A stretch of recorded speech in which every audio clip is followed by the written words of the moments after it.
बिस्मिल्लाहिर्रहमानिर्रहीम।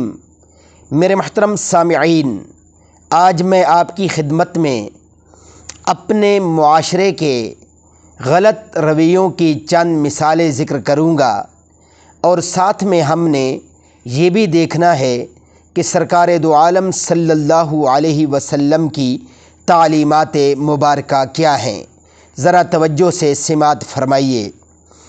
एक बाज़ार में एक दुकान पर दो भाई कई बरस से एक ही कारोबार करते आ रहे हैं। 2 साल पहले किसी मामले पर उनके माबैन झगड़ा हुआ था। तब से दोनों भाइयों के दरमियान बोलचाल बंद है। कारोबार बदस्तूर चल रहा है। दुकान का कैशियर दोनों के लिए राब्ता कार का किरदार अदा करता है। एक घर में अक्सर सास और 2 बहुओं के दरमियान छोटा मोटा झगड़ा चलता रहता था।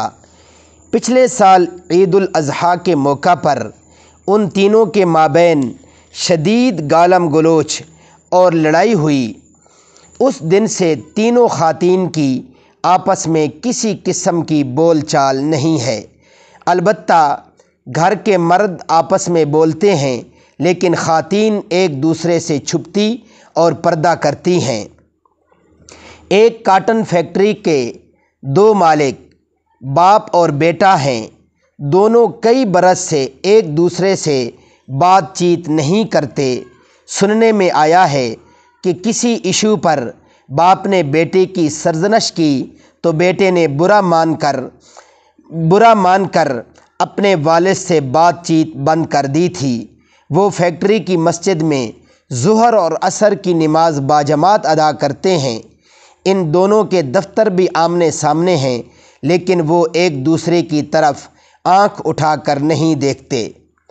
डिस्ट्रिक्ट सेशन कोर्ट में हकीकी 2 भाई एक ही चैम्बर में बैठकर वकालत करते हैं। दोनों की बीवियों के दरमियान 4-5 माह पहले तू मैं हुई थी। भाइयों ने आपस में बोलना बंद कर दिया था।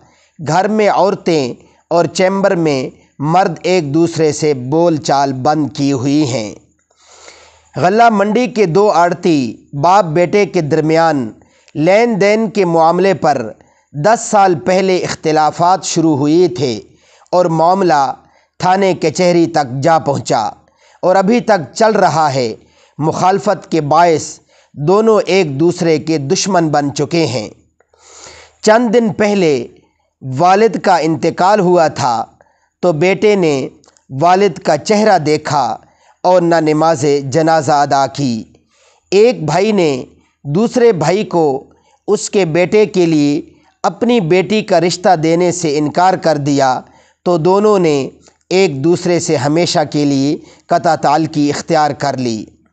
वो दोनों फैसला कर चुके हैं कि ज़िंदगी में कभी भी एक दूसरे के सामने नहीं आएंगे। मेरे मोहतरम सामिईन, ये हमारे रवैये हैं।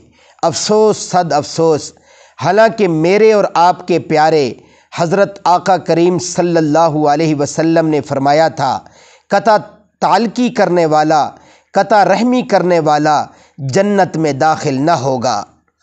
आज हमने अपने प्यारे हज़रत आका करीम सल्लल्लाहु अलैहि वसल्लम के फरमान मुबारक को बहुत पीछे छोड़ दिया है। बस अपनी अना, अपनी ज़िद, अपनी बिरादरी, अपनी नाक, अपनी इज़्ज़त, अपना गुस्सा, इन चीज़ों को आगे रखा हुआ है। इसलिए आज हमारे दिल वीरान हो गए हैं, घर बर्बाद हो गए हैं और हम अपनों से दूर हो गए हैं और हम एक ऐसी मंजिल की तरफ दौड़े जा रहे हैं जो नामालूम है और रास्ता इसका बड़ा भयानक है। अल्लाह हम सब की हिफाजत फरमाए और हमें हज़ूर पाक सल्लल्लाहु अलैहि वसल्लम की तालीमात मुबारका की रोशनी में मुकम्मल ज़िंदगी बसर करने की तौफ़ीक़ अता फरमाए।